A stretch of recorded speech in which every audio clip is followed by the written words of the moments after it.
Hello बच्चों। तो मेरे को लगता है कि आपका पेपर बहुत अच्छा गया होगा, क्योंकि सितंबर अटेम्प्ट के अंदर जो पेपर आया है मई अटेम्प्ट से बहुत ही सरल आया है।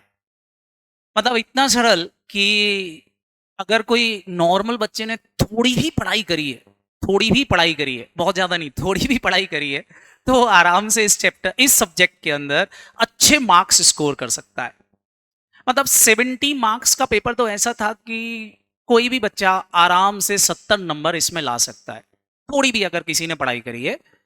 चलें, तो आज मैं आपके लिए लेकर आया हूं कि पेपर का एक इन डेप्थ एनालिसिस कि कौन सी चीज कहां से आई है और कैसे इंस्टीट्यूट क्वेश्चंस पूछ रहा है, ताकि आप अपनी तैयारी, जो बच्चे जनवरी में अटेम्प्ट देने वाले हैं, वो बहुत अच्छे से उसकी तैयारी कर पाए और किस तरह के क्वेश्चंस आपको सॉल्व करना है, किस तरह का रिवीजन्स करना है, वो सब चीजें आज अपन डिस्कस करने वाले हैं इस इन डेप्थ एनालिसिस के अंदर। चलें, सबसे पहले तो हम सितंबर 2024 के पेपर को एक बार एनालाइज करते हैं, देखते हैं कि पेपर के अंदर क्या क्या पूछा गया, कैसे पूछा गया। तो बच्चों, सबसे पहले आपको, सारे बच्चों को पता है, आपको दो पेपर मिलने वाले हैं। एक 70 मार्क्स का पेपर है, बेसिकली वो 70 मार्क्स का नहीं है, 14 नंबर एक्स्ट्रा मिलेंगे उसके अंदर, 84 मार्क्स का पेपर होगा। क्यों? क्योंकि एक क्वेश्चन 14 मार्क्स का आपको एक्स्ट्रा मिलेगा, ऑप्शंस में मिलेगा। इसके अलावा दूसरा जो होगा बेटा, आपका एमसीक्यू पार्ट होगा, जो 30 नंबर का पेपर होगा। कुल मिला के आपको 114 नंबर का पेपर मिलता है, जिसमें 14 नंबर के क्वेश्चंस आपके ऑप्शंस वाले होते हैं, उनमें से कोई एक आपको सिलेक्ट करना रहता है। चलें, जैसा कि मैंने आपको एनालिसिस करते समय या आपको एक एडवाइस दी थी कि आपको पेपर को कैसे सॉल्व करना चाहिए, उसी बेसिस पर वो भी अपन आज डिस्कशन करेंगे कि पेपर को सॉल्व कैसे किया जाता। अगर ये पेपर मैं सॉल्व कर रहा होता तो किस तरह से सॉल्व करता। बच्चों, सबसे पहले तो अगर मैं बात करूं डिस्क्रिप्टिव पेपर की, 70 मार्क्स पेपर की, तो उसके अंदर सबसे पहला क्वेश्चन जो पूछा गया था, वो पूछा गया था अकाउंटिंग स्टैंडर्ड 26 के अंदर। और जब मैंने एएस 26 पढ़ाया था, तो ऑलरेडी मैं आपको बोलता हूं कि आपको दो ही चीजें पढ़ के जाना रहती है एएस 26 के अंदर, जो सबसे ज्यादा इंपॉर्टेंट होती है। एक है रिसर्च एंड डेवलपमेंट वाला पार्ट, और दूसरा है अमोर्टाइजेशन पॉलिसी। इस बार अमोर्टाइजेशन पॉलिसी के अंदर ही क्वेश्चन पूछे गए। अमोर्टाइजेशन पॉलिसी के अंदर मैंने आपको दो पार्ट बताए थे, एक बताया था प्रायर पीरियड आइटम वाला पार्ट, और दूसरा अमोर्टाइजेशन पॉलिसी के अंदर जिसके अंदर आपको रेशो के अंदर क्वेश्चन को बांटना रहता है। तो उसी से रिलेटेड क्वेश्चन पूछा गया है। स्टडी मटेरियल में इसमें ऑलरेडी रेफरेंस क्वेश्चन है इसके, तो स्टडी मटेरियल जिसने पूरा किया है वो आराम से इसमें 4 नंबर तैयार करके जा सकता है, कोई दिक्कत नहीं थी। बहुत सरल क्वेश्चन था, स्टडी मटेरियल के ही क्वेश्चन था। स्टडी मटेरियल में केवल वैल्यू चेंज करनी थी, बाकी सब कुछ स्टडी मटेरियल के अंदर इस टाइप के क्वेश्चंस बहुत थे, जो अगर किसी ने स्टडी मटेरियल से एएस 26 के क्वेश्चन सॉल्व किए तो ये क्वेश्चन वो आराम से सॉल्व कर सकता था, 4 नंबर के लेके आ सकता, इसमें 1 नंबर भी कटने के चांसेस नहीं थे। दूसरा बात करें तो अकाउंटिंग स्टैंडर्ड 15 का पार्ट था, क्वेश्चन नंबर 1 में ही पार्ट बी था, जो कि 5 नंबर का क्वेश्चन था। इस 5 मार्क्स क्वेश्चन में एएस 15 में प्लान असेट्स करके एक अकाउंट बनाना रहता है, जो कि स्टडी मटेरियल में बहुत सारे क्वेश्चंस दिए, पैसा का पैसा क्वेश्चन ही इंस्टीट्यूट ने पूछ लिया था।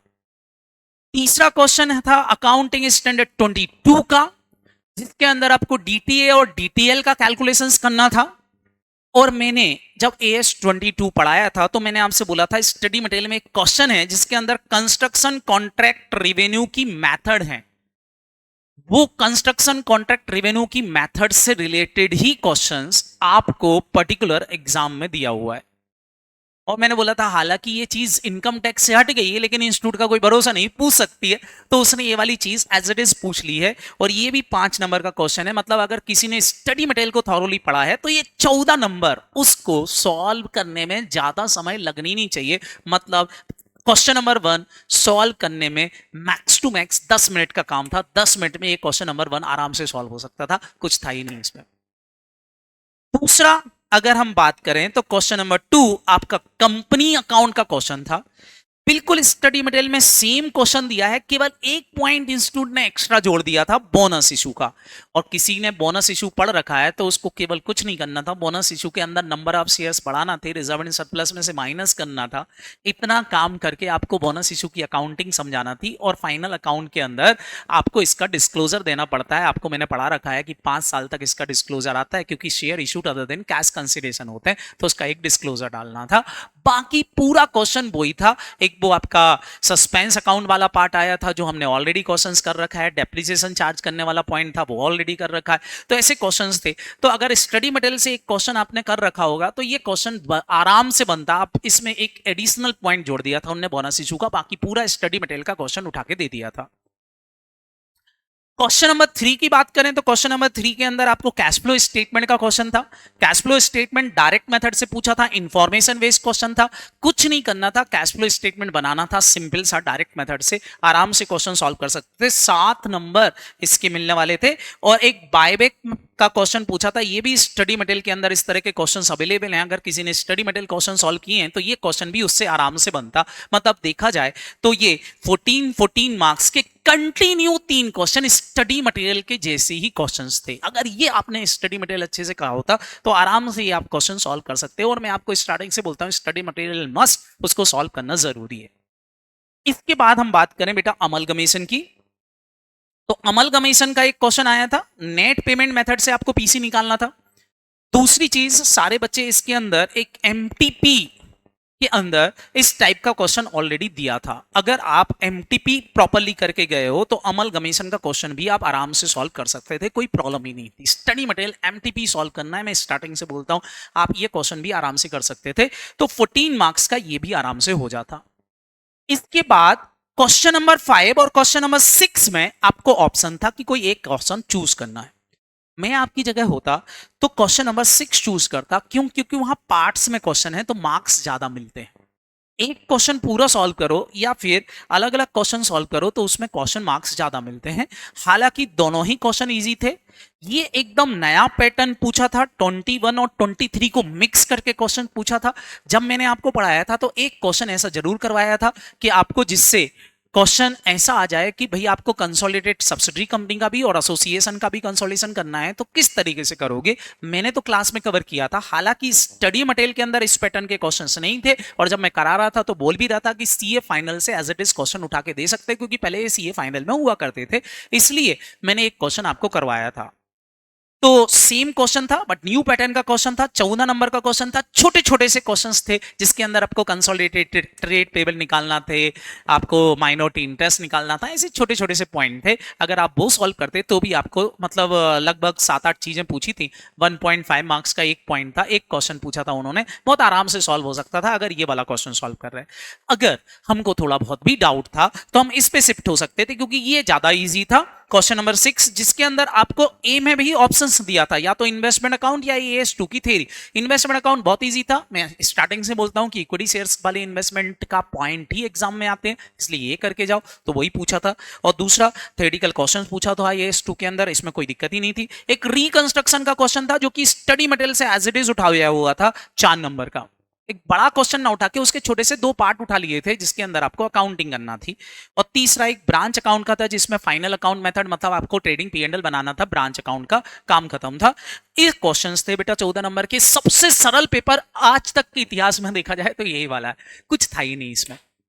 बहुत आराम से आप इसके अंदर 70 में से आउट ऑफ 70 ही ला सकते हो अगर आपने स्टडी मटेरियल बहुत अच्छे से पढ़ा था, क्योंकि सारा कवरेज स्टडी मटेरियल से ही था। फिर एमसीक्यू क्वेश्चंस की बात की जाए, जैसे कि मैंने आपको पढ़ा रखा है कि एमसीक्यू क्वेश्चंस ऐसे नहीं आएंगे कि डायरेक्टली क्वेश्चंस पूछ लें, एक्सेप्ट सम। कुछ क्वेश्चंस आपको केस स्टडी बेस्ड मिलते हैं, और केस स्टडी अगर आप इस चीज को बेसिक समझ पा रहे हो तो केस स्टडी के अंदर आप देखो, हमारे इंस्टीट्यूट ने जो हमको एएस दिए हैं तो चैप्टर वाइज बनाए हैं कि asset based accounting, revenue based accounting, वैसे ही क्वेश्चन इंस्टीट्यूट यहां पूछ रहा है। देखें तो सबसे पहला क्वेश्चन आपका एमसीक्यू में 30 नंबर का जो क्वेश्चन पूछा गया था वो था अकाउंटिंग स्टैंडर्ड 2, अकाउंटिंग स्टैंडर्ड 10, 16 और 13, जो कि असेट बेस्ड केस स्टडी थी। अलग अलग असेट की इंफॉर्मेशन थी, बहुत ही सरल क्वेश्चन था। आपको हर एक एएस के लिए सेपरेट पॉइंट दिए थे, बस आपको उस क्वेश्चन को पढ़ना था और इसके आंसर्स निकालना थे। तो बहुत ही इजी था। 8 नंबर के एमसीक्यू थे इसके, 2-2 नंबर के 4 एमसीक्यू पूछे थे इस पर, 4 एएस को मिक्स करके एक साथ पूछा हुआ था, बहुत इजी था ये भी। इसके अलावा AS9, 29 और 4 ये revenue recognisation based case study थी, जिसके अंदर आपको बताना था रेवेन्यू का रिकॉग्नाइजेशन, उसके अलावा कुछ डिस्क्लोजर से रिलेटेड बातें थी और कुछ ऐसी थी कि एडजस्टिंग इवेंट है या नॉन एडजस्टिंग इवेंट है तो अकाउंटिंग कौन सी ईयर में होगी। अल्टीमेटली रेवेन्यू से ही रिलेटेड क्वेश्चंस थे। ये 6 नंबर का था, 3-3 2-2 मार्क्स के 3 क्वेश्चंस पूछे थे, बहुत इजीली सॉल्व हो सकता था।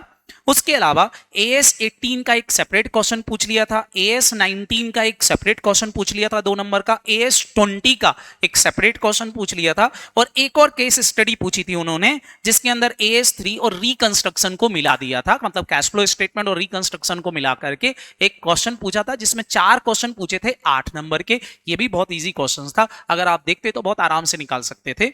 और एक शेड्यूल 3 का सेपरेट क्वेश्चन पूछा था 2 नंबर का। 30 नंबर के एमसीक्यू पूछे थे। इसको सॉल्व करने में समय ज्यादा लगना ही नहीं था। अगर किसी ने बहुत अच्छे से अकाउंटिंग स्टैंडर्ड पढ़े हैं तो बहुत आराम से इस पेपर के अंदर 100 में से अगर मैं बात करूं तो आराम से 98 99 तक स्कोर कर सकता है अगर कोई स्टडी मटेरियल पढ़ के गया है अच्छे से। तो कुछ भी नहीं बेटा, स्टडी मटेरियल एमटीपी इन्हीं को बहुत अच्छे से करना है। पास्ट ईयर एग्जामिनेशन क्वेश्चंस कर लो, सफिशिएंट है, इससे ज्यादा कुछ पढ़ना नहीं रहता है। सबसे ज्यादा फोकस स्टडी मटेरियल पे होना चाहिए, फिर एमटीपी और फिर पास्ट ईयर एग्जामिनेशन क्वेश्चन, बस इतना ही पढ़ना है। किसी भी सब्जेक्ट के अंदर एक्स्ट्रा बुक्स एक्स्ट्रा कुछ करने की जरूरत नहीं है। इंस्टीट्यूट इन्हीं में से पूछता है सब कुछ, क्योंकि ICAI जो देता है वही पूछता है। तो ये हमारे लिए बहुत इंपॉर्टेंट था। तो ये तो था बेटा पेपर जो इस बार अटेम्प्ट में आया, बहुत ही सरल आया। अब मैं आपको स्ट्रेटजी बता रहा था कि अगर मैं पेपर सॉल्व करता तो मेरे पेपर सॉल्व करने का तरीका क्या होता। सबसे पहले तो मैं क्वेश्चन नंबर 1 करता क्योंकि ये बहुत इजी क्वेश्चन था। उसके बाद मैं कंपनी फाइनल अकाउंट भी नहीं करता। उसके बाद मैं क्वेश्चन नंबर 3 सॉल्व करता। फिर मैं क्वेश्चन करता ये वाला, इन दोनों में से कोई एक चूज करता। तो मैं ये वाले पे जाता तो ये वाला क्वेश्चन सॉल्व करता, क्योंकि ये छोटे छोटे से क्वेश्चन हैं, बहुत आराम से सॉल्व हो सकते थे। तो ये वाली चीज सॉल्व करता। देयर आफ्टर फिर मैं अमलगमेशन सबसे लास्ट में लेता, ताकि अमलगमेशन के अंदर टाइम लगता है तो मैं देखता कि मेरे पास टाइम कितना बच रहा है, क्योंकि जल्दी जल्दी क्वेश्चन सॉल्व करके इस क्वेश्चन के लिए मैं टाइम बचाता और सबसे लास्ट में इसको सॉल्व करता, तो आराम से मेरा अमलगमेशन सॉल्व हो जाता। फिर मैं सबसे लास्ट में कंपनी फाइनल अकाउंट बनाता, क्योंकि कंपनी फाइनल अकाउंट एक टाइम कंज्यूमिंग क्वेश्चन होते हैं जिसके अंदर डिस्क्लोजर के लिए बहुत सारी समय होती। तो अगर मेरे पास समय ज्यादा बचता तो मैं बहुत सारे डिस्क्लोजर देता, आराम से जो देना चाहिए मेरे को, और अगर कम समय बचता तो कम डिस्क्लोजर देके भी क्वेश्चन को समाप्त करता।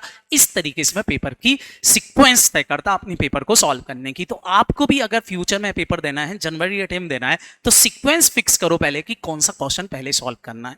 तो ये था हमारा सीक्वेंस। एमसीक्यू क्वेश्चंस तो बहुत इजी थे, तो एमसीक्यू क्वेश्चंस में बहुत इजीली सॉल्व किया जा सकता था। अगर एमसीक्यू क्वेश्चन की बात करूं तो मैं केस स्टडी बाद में करता, पहले ये 3 क्वेश्चन सॉल्व करता, उसके बाद फिर ये वाला क्वेश्चन सॉल्व करता, तो ये 4 हो गए। उसके बाद में केस स्टडी उठाता और केस स्टडी के अंदर जैसे ये वाली केस स्टडी छोटी है तो फिर ये वाली सॉल्व कर लेता, फिर ये वाली सॉल्व कर लेता, फिर ये वाली सॉल्व कर लेता, काम खत्म हो जाता। इस तरीके से पेपर में सॉल्व करता, ये मेरा सीक्वेंस होता।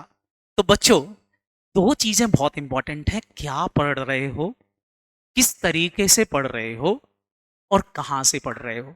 तो बच्चों बहुत ध्यान से सुनो, स्टडी मटेरियल पूरा करना चाहिए, एमटीपी पूरी देख के जाना चाहिए, मॉक टेस्ट पेपर जो इंस्टीट्यूट लेता है वो जरूर सॉल्व करो। P/Q क्वेश्चंस बहुत इंपॉर्टेंट हैं, वो करके जाओ, सफिशिएंट होता है, इससे ज्यादा कुछ नहीं पढ़ना रहता है। जो भी पढ़ो कॉन्सेप्ट पूरे क्लैरिटी के साथ में पढ़ो, कुछ नहीं छोड़ना है, क्योंकि इंस्टीट्यूट देखो कुछ भी पूछता है। ये नहीं होता कि भैया ये इंपॉर्टेंट है ये पढ़ लेते हैं ये छोड़ देते हैं। आप देखो जो उसको पूछना है वो पूछेगा, कोई भरोसा नहीं इंस्टीट्यूट का कि क्या पूछ ले। तो बच्चों ये था हमारा पेपर का एनालिसिस। अब इस पूरे पेपर को कल मैं सॉल्व करूंगा, सॉल्व करके यूट्यूब पर आपको डालूंगा, तो आप वहां से उसके सॉल्यूशंस भी देख सकते हो, तो कोई प्रॉब्लम नहीं होगी। All the best, thank you बच्चों। जनवरी अटेम्प्ट के लिए आपका ऑल द बेस्ट, और सितंबर वाले बच्चों के लिए ऑल द बेस्ट, वो पास हो ही जाएंगे क्योंकि पेपर बहुत इजी आया था। Thank you, bye bye.